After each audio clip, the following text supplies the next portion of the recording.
İsviçre'de birlikte çalıştığımız hocayı bir sefer Moğolistan'a çağırdım. Dedim ki hocam biz önümüzdeki hafta Moğolistan'a gideceğiz. İstanbul'a kadar gelirseniz ondan sonrasını ben ayarlayacağım dedim. Tabii hocayı dinliyorum. Senden bu mesaj geldi. Önümüzdeki hafta. Hoca da tabii dünya çapında tanınmış birisi. Özellikle kulak ameliyatlarında. Dünya kadar randevuları var. Yaptığı ameliyatlar var. Bunların kontrolleri var. Randevu verilmiş kontrollere gelecek insanlar var. Evet de diyemedim, hayır da diyemedim. Faksı alınca. Sonra sekreter yanıma geldi. Dedi ki, hocam siz bu ziyarete gidin. Ben o bütün randevuların hepsini sonraya ayarlarım. Yine evet hayır diyemedim. Eve geldim. Evde bir belgesel televizyonda oynuyor. Aslan yavruları ceylan yavrularını kovalıyorlar. Fakat bir yerden sonra yoruluyor, devam edemiyor. Dik bir kenar var. Dönüyorlar. O da arkasından aynen onlar gibi dönüyor ama yetişemedi. Üçüncü gün aslan yavrusu şunu düşündü. Ben bu iki dik kenarı geçmektense bir bypass yaparım aradan direkt. Hipotenüs denilen o üçgende. Bypass yaparsam herhalde yakalarım dedi. Sonra hakikaten öyle yaptı ve yakaladı. Kendi kendime dedim ki evet ben bugünkü soruyu buldum. Sorunun cevabını. Evet belli bir hayatımız var, randevular var. Bunların yapılması lazım, doğru da. Fakat hayatta her zaman da böyle bir şey olmaz. Ben de bu sefer bu bypass'ı yapayım dedim, öyle geldim dedi bana. Hakikaten çok güzel şeyler gördük. Çok değişik şeyleri gördü. Mesela bunlardan bir tanesi, bu dedi üniversitede okuyan, Türkiye'den gelmiş, aynı zamanda öğrencilere belletmenlik yapanlar. Ne kadar güzel çocuklar bunlar. Çünkü arkadaşlarımız sağ olsunlar her gün bunlardan birini onun yanına veriyorlardı. Onlar İngilizce de biliyorlar ve en azından kılavuzlar oluyordu onların. Mesela bugünkü dedi diğerlerinden de mükemmel dedi. Ben arkadaşımızı çağırdım. Senin için böyle diyor hoca dedim. Çocuk ağlamaya başladı. Hoca bana sordu, niye ağlıyor bilmiyorum dedim, soralım. Niye ağlıyorsun? Biz dedi Bingöllüyüz. Ben ilkokulu bitirmeden inşaat işlerinde çalışmak üzere İstanbul'a göç ettik, Ümraniye'ye. Daha sonra Ümraniye'de göç ettiğimiz yerin hemen yanında da bir öğrenci yurdu açıldı. Ben oraya gidip geliyorum, çok seviyorum. Oradaki abiler beni seviyor. Bana dediler ki sen ortaokula buradan gel git. Burada kal. Yine annenin ya babanın evine gidersin. Babama sordum. Babam çok iyi dedi. Sen oradan git gel. Ortaokul liseyi bitirdim. Sonra bana dediler ki ya tamam burada da üniversiteye girebilirsin ama Moğolistan'da ihtiyaç var. Hem orada üniversite bitirirsin. Hem orada öğrencilerin başında olursun. Babama sordum. Ben de bunları tercüme ediyorum hocaya. Babam dedi ki sen o güzel abilerin dediklerini aynen yerine getir. İşte ben, hiç Türkçe bile bilmeyen ben, o yurtta Türkçe öğrendim, İngilizce öğrendim, buraya geldim, Moğolca öğrendim, Rusça öğrendim. Bunlar benden kaynaklanmıyor. Bunlar işte bizim bu abi dediğimiz büyüklerimizden, bu sistemden kaynaklanan çok büyük güzellikler deyince hoca bana döndü dedi ki ben şimdi daha iyi anladım meselenin künhünü dedi. Esas olması gereken hadiseyi. Tabii oralarda çok güzel şeyler gördü. Oralı insanları tanıdı. Oradaki o yokluklar içinde okulların nasıl o insanlar hizmet ettiğini gördü. Laboratuvarlar birlikte dolaştık. Dönüp geldikten sonra zaten randevu almıştık gitmeden. Altunuzade'ye geldik Hoca Efendi'yi ziyarete. Tabii bu gördüklerin hepsini anlattı Hoca Efendi'ye hocam. Ben de tercüme ediyorum Fransızcadan. Bunların hepsi dedi hocanın kendi gözlemleri mi dedi yoksa siz mi anlattınız dedi. Ben de hayır efendim kendi gözlemleri demedim. Bunu da aynen tercüme ettim hocaya. Gülümseyerek dedi ki Profesör Montan'dan Hoca Efendi, efendim dedi ben takdir edilme yaşını geçtim dedi. Hoca Efendi ile aynı yaşta. 38 doğumluydu o da. Bunların hepsi dedi benim kendi tecrübelerim, gözlemlerim dedi. Esas tabii hala merak ederim.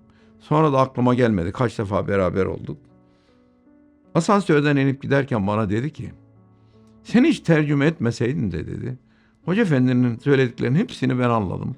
Tahmin ediyorum o da benimkiler anladı dedi. Çünkü çok farklı sorular da sordu bunların dışında. Yani dünya bir radikal tarafa mı gidiyor? Yoksa sizler gibi bu şekilde düşündüğünü, bildiğini yaşayan, bunları başkalarıyla paylaşan güzel bir yola doğru mu gidiyor deyince dinlerin hiçbirisinde aslında bir terör yoktur. Daima sevgi vardır. İnsanların dinleri farklı da olsa birbirlerini sevsin diye her dinde temel özellikler vardır ama maalesef bunlar uygulanmadığı için bu hale gelmiş gibi çok güzel şeyler söyleyince de çok memnun olmuştu. Daha sonra tabii ben onu oteline bıraktım. Ertesi gün uğurlamak için geldiğimde bana dedi ki sizler çok şanslısınız dedi. Niye dedim? İnsanlarla tabii diyalogda bulununca bileşik kaplar usulü gibi oluyor. Yani sizde bir şey varsa siz ona veriyorsunuz. Onda bir şey varsa siz alıyorsunuz. Ben şahsen çok rahat diyebilirim ki şimdiye kadar tanıştığım, ettiğim bu gibi üst düzey, çok değişik toplumların değişik kesimlerinden insanlarla yani benim onlara verebildiğimden daha çok kendim aldım diyebilirim çok değişik şeyleri. Otelde oturuyoruz. Biraz daha zaman var şu an saatine. Bana dedik çok şanslısınız sizler. Niye dedim? Beni düşünsene dedi. Ben Cenevre'de ne yapabilirim ki dedi yani. Yol var, elektrik var, su var, sağlık tamam. Evet ben hasta gelirse hastayı tedavi ederim, ameliyat ederim. Ama sizde öyle değil ki dedi. Her şeye ihtiyaç var. Onun için siz canlı kanlı kalırsınız ve dolayısıyla birbirinize düşmezsiniz. Psikolojik bozukluklarınız olmaz diye değerlendirmişti. Evet tartışılabilir nedir ne değildir filan da. Fakat daha sonraki zaman dilimlerinde de bu diyaloglarımız aynen devam etti. Nitekim bir sefer geldiğimizde ha dedi bir de Anadolu'nun işlerine gitsek. Değişik yerlerini bir görsek. Antalya'dan arabayla geliyoruz. Eşi de vardı. Burdur tarafına gelince baktım yolun ortasına bir kaplumbağa gelmiş. Karşıya geçiyor. Arabayı sağa çektim. Kaplumbağayı aldım. Öbür tarafa koydum. Arabaya gelince eşiyle birlikte hoca çok teşekkür ederiz dediler bu insani davranışın için. Ve onlara sürpriz olması yönüyle kendi köyümüze götürdüm. Hoca ile işini. Tabii annem rahmetliye de söylemiştim hoca ile birlikte geleceğiz. Gitmiş o da fırında börekler yaptırtmış. Daha sonra bizim oralarda cember derler. Başörtünün kenarları el oyasıyla oyalanır efendim. İnce küçük bir şey. Eve gelir gelmez onu hemen hocanın eşinin boynuna doladı. Bu dedi el yapımı bunlar da böyle anlattı. Ben de tercüme ettim. Sonra börekleri kendisini yaptığını anlattı. O kadar mutlu oldular ki her ikisi de. Ve bunu hiç unutamadılar. Tabii benim aklıma gelen fırına da gittik. Köyün fırını da gösterdim. Bir ikindi namazında camiye de götürelim. En azından oradaki cemaatle tanıştırayım arzu ediyordum. Bir de mezarlıkta babamı, akrabalarımızı gösterelim. Fakat zaman kalmadı. Mecburen Afyon tarafına devam ettik. Aradan 1 veya 2 yıl geçince ben Cenevre'de bir toplantıya gitmiştim. Hocaya dedim ki ben de senin anneni ziyaret etmek istiyorum. Ya dedi annemin gözleri görmüyor dedi. Olsun dedim. Benim yanımda aradı annesini. Annesi de o güne göre 90 küsur yaş, 95 yaşındaydı herhalde. Entelektüel, arkeolog. Bizim elimizden tutar da biz çocukken her yere götürür, anlatırdı tek tek. Babası da kulak burun boğaz profesörüydü hocanın. Annesi telefonda duyuyorum. Benim gözlerim görmüyor. Şimdi ben nasıl onunla diyalog kuracağım? Anne, ben onun annesini gördüm. Köylerine kadar gittim. Bu çok arzu ediyor gitmeyi. Peki gelin dedi. Gittik hocayla. Bir tekerlekli sandalyede oturuyor annesi. Hiç unutamıyorum o manzarayı da. Tabii o zamanlar cep telefonu falan yoktu. Diz çöktü. Aynen annesi görür gibi annesinin dizinin dibine oturdu. Bir elini de onun dizine koydu. Daha sonra beni tanıttı. O da dedi ki seneyi unutmuyorum. 1938 yıllarında dedi hocanın doğum tarihi zamanlarında.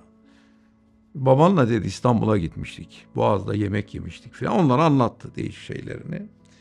Daha sonra daha başka hatıralarını anlattı. Çok memnun olduğunu anlattı. Sonra çıktık. Ya dedi, elinde saat gibi bir şey vardı annemin, gördün mü dedi. Ben de dedim anlayamadım. Saat olsa zaten gözü görmüyor. Bir de saate benzemiyor. O öyle değil dedi. O dedi özel uyarı cihazı. Evet, devamlı yanında duran bir kadın var da dedi.